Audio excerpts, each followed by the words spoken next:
نصرت فتح علی خان کی قبر پر قوالی پیش کرنے پر راحت فتح علی خان شدید تنقید کی زد میں آ گئے۔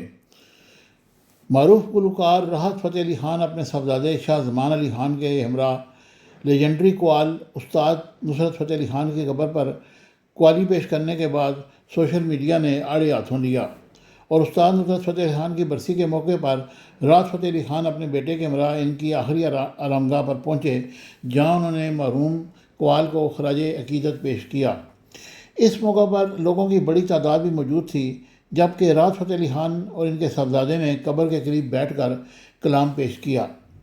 تقریب کی ویڈیو سوشل میڈیا پر تیزی سے وائرل ہوئیں، جن میں قوالی کے دوران لوگوں کو پیسے ہوا میں اچھالتے ہوئے بھی دیکھا جا سکتا ہے، اور ویڈیو سامنے آنے کے بعد سوشل میڈیا پر نئی بحث چھڑ گئی ہے اور متعدد صارفین نے قبر کے قریب اس انداز میں قوالی پیش کرنے اور نوٹ نچھاور کرنے پر اعتراض اٹھایا ہے۔ ایک صارف نے رد عمل دیتے ہوئے کہا کہ قبر کا احترام ملحوظ خاطر نہیں رکھا گیا، جبکہ قبر کی توہین کی گئی۔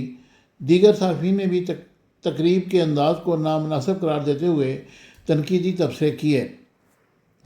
دوسری جانب بعض مداحوں نے ایسے راحت فتح علی خان کی جانب سے اپنے استاد اور چچا کو خراج عقیدت پیش کرنے کا ایک منفرد انداز بھی قرار دیا۔